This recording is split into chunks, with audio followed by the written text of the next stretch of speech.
39 sobre las 5. Vamos a hablar de ese aspecto de la vida que dejamos para el final, pero que debemos atajar más pronto que tarde, irremediablemente. El testamento, Rocío. Pues sí, Juan Pedro, buenas tardes de nuevo. Vamos a hablar hoy de los testamentos y de la importancia de dejarlo todo atado, y para ello nos acompaña nuestra experta Clara Rey. Buenas tardes. ¿Qué tal, Rocío? Buenas tardes. Muy bien. Bueno, vamos a hablar de los testamentos porque es cierto que el testamento de patrimonios hay mucha gente, o la mayoría lo dejan hecho, pero vamos a hablar del testamento vital y de la importancia de dejar todo atado para evitar conflictos. Efectivamente, Rocío, todos los profesionales que nos dedicamos a esta materia siempre aconsejamos que todo el mundo otorgue testamento. Es la alternativa más tranquila, cómoda y económica. Dejarlo todo atado para que nuestros herederos lo tengan lo más sencillo posible.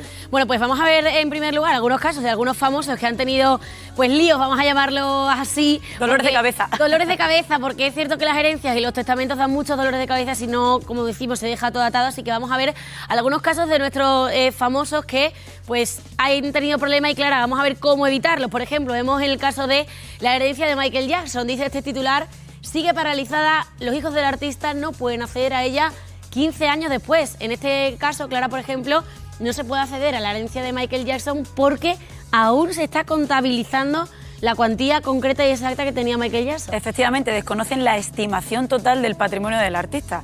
Seguramente que ya en el tema de la herencia de Michael Jackson tienen que intervenir peritos, tasadores para valorar pues, el patrimonio artístico, al fin y al cabo, del artista, con lo cual tiene que ser una herencia muy costosa y probablemente contenciosa. Sí, ¿no? Vamos a seguir viendo otro de los casos, por ejemplo, de famosos. Vamos a hablar, por ejemplo, de María Teresa Campos, que no hizo testamento antes de morir. Entonces, claro, ¿qué va a pasar con sus hijas? ¿Qué van a recibir? Vamos a hablar, Clara, hoy también de la importancia de hacerla, porque ¿qué puede pasar si no hacemos o no dejamos el testamento hecho? Si no otorgamos testamento hay que acudir a otras vías notariales, y hay que hacer una declaración de herederos ante notario, que es un trámite que encarece y se hace más lenta las posibles gestiones futuras para aceptar y que se adjudique la herencia. Este es un titular bastante curioso. Nunca me hubiera imaginado que María Teresa Campos no hubiese otorgado testamento, la verdad. Claro, se dice que durante su etapa profesional sí que generó millones y millones, pero a su última etapa sí que por lo visto tenía pues una cantidad inferior de dinero y por eso no otorgó el testamento. No lo Vamos a ver otro caso más. Vamos a hablar en este caso de Rocío Jurado, porque su herencia sigue dando que hablar. Bueno, ya ha muerto hace más años, este titular tiene también tiempo, pero concretamente en su caso se tardó 4 años en resolver esa herencia y se causaron muchos problemas familiares, los cuales eran impensables en su familia. Efectivamente, y creo recordar que en el caso de Rocío Jurado nombró heredera universal a una de sus hijas, a Rocío Carrasco, sí. Y eso conllevó también una serie de problemáticas. Sí. Bueno, recordarle como siempre a los extremeños que nos estén viendo en casa que cualquier duda que tengan con respecto a los testamentos y pueda resolver nuestra experta del día, recordarles que nos pueden escribir al teléfono del WhatsApp del programa 663 788050. Saben que Clara puede responder a cualquier tipo de opinión. Pues vamos a hablar y vamos a centrarnos ya en materia, porque para que se entienda hay diferentes tipos de testamentos. Vamos a ir viendo en primer lugar los tipos de testamento, y mientras que lo tenemos en pantalla vamos a ver si los extremeños, decíamos, hay algunos que lo dejan todo atado y otros que no. Vamos a ver qué hacen los extremeños. ¿Has hecho testamento? No, nunca pienso en eso, ¿sabes? Pero sí que pienso de que estamos de paso y que en un momento determinado esto acaba, y que por eso que hay que vivir el momento. Sí, por supuesto. ¿Y por qué se decide hacerlo? Pues porque hay que hacerlo, no porque se vaya uno a morir, porque hay que hacerlo y quedan las cosas bien hechas. Testamento yo no he hecho, no. ¿No lo considera necesario? No. ¿Usted ha hecho testamento? Sí, ¿Y por qué se decide hacerlo? pues porque me separé y entonces pues para dejar las cosas claras. ¿Ha hecho usted testamento? Sí, ¿Y por qué lo hizo? porque yo qué sé, por dejarlos algo más seguro a mis hijos. Pienso yo, no sé, no hay nada seguro en esta vida, pero bueno. Todavía no me lo he planteado. Pues sí, siempre tengo hecho testamento, hace muchos años, muchísimo, de que era tan joven como vosotros. Yo, no, Sí. no. ¿Y por qué no se ha decidido hacerlo? Porque prácticamente lo tengo hecho. Porque mi hijo es el único que tengo, porque pensé que era la mejor forma de solucionar las cosas sin que luego hubiera problemas. Debería de haber hecho. ¿Y por qué piensa que debería haberlo hecho o quiere hacerlo? Porque así le pongo un poquito más, lo dejo mejor para mis herederos. ¿Ha hecho usted testamento? Yo sí. por qué decidió hacerlo? Para que no riñan los hijos. Claro, vemos que muchos o la mayoría lo hacen, Clara, pues para que no crear problemas entre los familiares, ¿verdad? Sí, me quedo con el testimonio de este señor, para que no riñan los hijos. Esa es la conclusión y el resumen fantástico de todo este tema, la verdad que sí. Bueno, pues vamos a ir viendo los tipos de testimonio. Decíamos que tenemos preparados tipos de testimonio ordinarios, porque, Clara, testamentos, perdón, ordinarios, vamos a ir viendo los tipos que hay. Me voy a llamar testimonio hoy toda la tarde, a ver, vamos a verlos. Hológrafo, a ver si los extremeños lo han escuchado en casa o no, también mandarnos vuestra opinión, abierto y cerrado. Para algunos esto será un mundo completamente nuevo, así que vamos a ir aclarando cuál es cada uno. A ver, pues testamento, hológrafo. Efectivamente, los testamentos ordinarios, los testamentos más habituales que vemos son los testamentos abiertos, cerrados y el hológrafo. Te voy a hablar primero del abierto, porque es el más común. El testamento, podemos otorgar testamento abierto a todos aquellos que somos mayores de 14 años. Es el testamento en el que tú manifiestas tu última voluntad ante un notario. ¿Vale? Normalmente no hace falta que haya testigos en el momento en el que tú otorgas un testamento abierto, pero bueno, incluso si el propio testador o el notario lo solicita, puedes manifestar esas últimas voluntades delante de testigos, ante notario, pero delante de testigos también. O por ejemplo en los casos en el que el testador no sepa leer o no sepa firmar o sea sordo. Pues es muy importante la presencia de testigos que leerán las últimas voluntades del testador y comprobarán que efectivamente se ajustan a la voluntad de la persona que está dejando sus últimas voluntades. Ese es el testamento abierto, es el más común. Y el más habitual. Efectivamente, manifestar nuestras últimas voluntades ante un notario. Luego está el testamento cerrado. A ver, ¿Qué diferencia hay con el abierto? Bueno, pues en estos casos el testamento se mete en un sobrecito cerrado y se le entrega al notario. ¿Y por qué se hace eso? Bueno, pues para que el notario no tenga conocimiento previo de las voluntades del testador y no lo va a saber hasta que el testador no fallezca. Que luego se llevará a cabo la famosa apertura del testamento, cuando lo vemos en películas, en telenovelas, sobre todo en series. Oye, que ha fallecido el protagonista, se va a hacer la apertura del testamento. Pues claro, y eso es como un misterio, ¿no? A ver qué habrá dejado. En ese momento, tanto el notario como los herederos legítimos de la persona que fallece se van a enterar de las últimas voluntades del finado, del fallecido. Y luego está el testamento hológrafo. Es muy particular y a mí me llama poderosamente la atención porque es el que está hecho con el puño y letra del testador. O sea, a mano, escrito ¿no? a mano por el testador, efectivamente. Tiene que cumplir una serie de requisitos el testador que quiere dejar sus últimas voluntades a través de un testamento hológrafo. Tiene que ser mayor de edad. Sí. En el testamento hológrafo tiene que estar firmado por el testador, tiene que figurar el día, el mes y el año. Hay un requisito importante que ponen los notarios, es que no haya tachones en los testamentos hológrafos. Tiene que estar todo bien escrito y sin limpio, tachones, ¿no? que no haya error ni confusión a la hora de interpretarlo.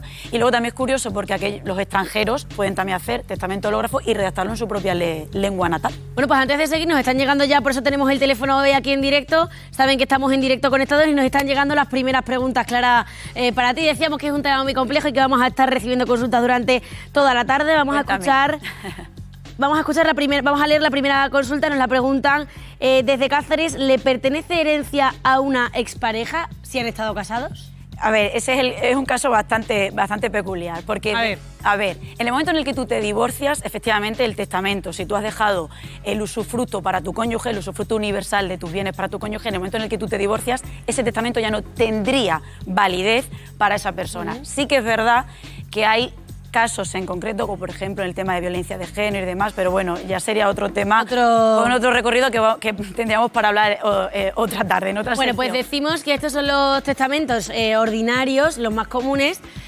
Todo el mundo decimos que suele dejar, o casi todo el mundo, ese testamento escrito, el de los bienes patrimoniales, pero vamos a hablar del testamento vital, que es el que no se hace al 100% y nuestra experta de hoy nos lo recomienda, Clara, porque, a ver, ¿en qué consiste el testamento? Vale, el testamento vital, que también se llama, Rocío, el testamento de voluntades anticipadas, son aquellos testamentos en los que podemos manifestar nuestra voluntad sobre aquellos tratamientos médicos que nos gustaría someternos o no en caso de enfermedad, o incluso también en caso de fallecimiento, cómo queremos que destinen, el destino de nuestro cuerpo, de nuestros órganos, en el caso de entierro, incineración. Pero bueno, principalmente, normalmente estos testamentos vitales se hacen para a qué prácticas clínicas o tratamientos médicos nos gustaría someternos en caso de padecer una enfermedad que merma todas nuestras capacidades cognitivas y llegados a un punto no podemos ni comunicarnos con nuestros familiares. Pues oye, este tipo de testamentos, si llego a esa situación, que contempla nuestro ordenamiento jurídico, es para que, oye, mira, si yo llego a padecer este tipo de enfermedad, quiero someterme a este tratamiento médico o no, siempre y cuando tus voluntades no sean contrarias a la ley ni contrarias a unas prácticas clínicas, en términos generales, aceptadas y adecuadas para determinados tratamientos médicos. Pero es principalmente para eso, para manifestar de forma anticipada a qué tratamientos médicos nos gustaría someternos y cómo nos gustaría que nos cuidasen en caso de padecer una enfermedad irreversible y que no nos dejen ni siquiera comunicarnos con nuestros familiares. Bueno, recomendado, decimos que es el que menos se hace, pero recomendado en cualquier caso, porque hay que decidir nosotros mismos en vida, pues un poco el futuro que nos espera, ¿no? Sí, la verdad que en nuestra región, en la Comunidad Autónoma de Extremadura, es donde menos se otorgan testamentos vitales. Y como profesional y también desde un punto de vista personal, creo que es algo bastante importante para valorar y para tener en cuenta. También se puede hacer ante notario. También se puede otorgar ante la presencia de 3 testigos, siempre y cuando no guarden ningún tipo de relación familiar con el testador o ninguna relación de dependencia económica, y ante el organismo competente, que en este caso en nuestra Comunidad Autónoma de Extremadura es un registro sanitario que depende de la Consejería de Sanidad. Perfecto, pues ahora vamos a hablar de qué hacer cuando no hay testamento. Vamos a pasar al siguiente gráfico porque decimos, por ejemplo, en el caso de María Teresa Campos, no había dejado testamentos. ¿Y qué pasa si alguien no ha hecho el testamento? Hay que hacer un acta de declaración de herederos. He recordado en la encuesta que habéis hecho a una vecina de Cáceres, creo que era, que dice, no, yo no he hecho testamento porque tengo solo un hijo y todo va a ser para él. Vale, pero es que son cosas totalmente diferentes. Si no hay testamento, si no se otorga testamento, hay que hacer este trámite notarial. El acta de declaración de herederos es mucho más caro. Requiere más tiempo para poder luego hacer las gestiones de la aceptación y la adjudicación de herencia y es muchísimo más complicado para los herederos. ¿Y por qué, por ejemplo, en el caso de esa señora, por ejemplo, prefiere no hacer testamento y hacer el acta? Pues sinceramente creo que es por desconocimiento. Esa señora, solo tengo un hijo, ¿para qué voy a hacer testamento? Pero es que su hijo, en el momento en el que esa señora fallezca, si quiere solucionar y arreglar todos los trámites de la herencia por el fallecimiento de su madre, necesita justificar quiénes son los herederos de esa persona. Con lo cual, si no ha otorgado testamento, el heredero legítimo de esa señora tiene que hacer un acta de declaración de herederos que vale mucho más que un testamento, que hace que el trámite sea mucho más lento y que encarece todas las gestiones para poder aceptar y que se le adjudique el patrimonio de la persona fallecida en un futuro. Por tanto, muy recomendable siempre, como decimos, dejarlo todo atado. Recordamos hacer a los extremeños. Y vamos a hablar ahora de los beneficios fiscales que podemos tener en el caso de nuestra comunidad con sucesiones. Vamos a explicar esto muy bien, Clara, porque significa cuando, por ejemplo, vamos a explicarlo con ejemplos, nos dejan en herencia, ¿no?, un padre, una madre, en este caso un abuelo, un piso. Y normalmente se dice mucho y se escucha mucho, voy a tener que pagar, encima heredas, y voy a tener que pagar una fortuna. En nuestra comunidad, ¿cómo funciona y cómo está regulado actualmente? La verdad que sí, Rocío, es que hay un desconocimiento bastante importante en la tributación de este impuesto. Y es más, los beneficios fiscales que tiene la Comunidad Autónoma de Extremadura, que de hecho se han empezado a aplicar este 2024, son muy importantes. Y en el caso de pertenecer al grupo 1 y 2, que son hijos, nietos o adoptados, prácticamente no se tiene que pagar nada por el impuesto de sucesiones. Te comento, Rocío, antes del 2024 había una reducción personal de 16.000 euros. ¿Qué quería decir? Que los primeros 16.000 euros de cuota hereditaria que le correspondiese a cada heredero estaba exento de pagar el impuesto de sucesiones. Es decir, no pagabas nada. 0 euros. Y a partir de esos 16.000 euros se aplicaba una bonificación del 99%. O sea, nada. Prácticamente nada. Bueno, pues este gobierno que tenemos ahora en la Comunidad Autónoma de Extremadura ha aplicado una nueva reducción personal, ampliando de 16.000 a 500.000 euros. O sea, los primeros 500.000 euros. Si heredo, vamos a explicarlo un poquito más sencillo para que se entienda en casa. Perfecto. Los primeros 500.000 euros. Si tú heredas 500.000 euros de tu padre, están esos exentos. Exentos de impuestos. Por pertenecer al grupo 1 y 2. Grupo 1, descendientes y adoptados menores de 21 años. Es decir, yo heredo de mi padre y tengo 20 años. Tengo una reducción personal exenta de tributación hasta los 500.000 euros. Y luego encima se me aplicará una bonificación del 99%. ¿Y qué pasa si lo heredo de un tío mío en vez de mi padre o de mi abuelo? La cosa cambia. Cambia, claro. Hablamos de primer grado. ¿Sí? Exactamente. Aquellos familiares que se encuentren en el grupo 3 y 4, tíos, primos, hermanos, sobrinos, no tienen esa reducción personal y no tienen la bonificación del 99%. Por tanto, que se agarren el bolsillo.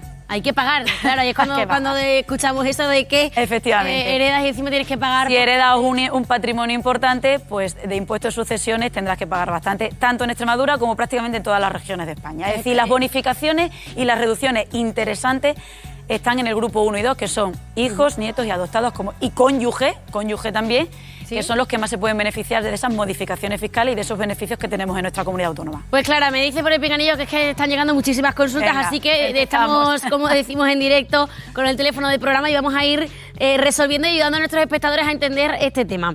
Como decimos, nos llegan muchas preguntas, vamos a intentar resumir. La primera que nos llega es, ¿se puede abrir un testamento de un fallecido sin uno de sus herederos presente, quedando aún una persona heredera viva?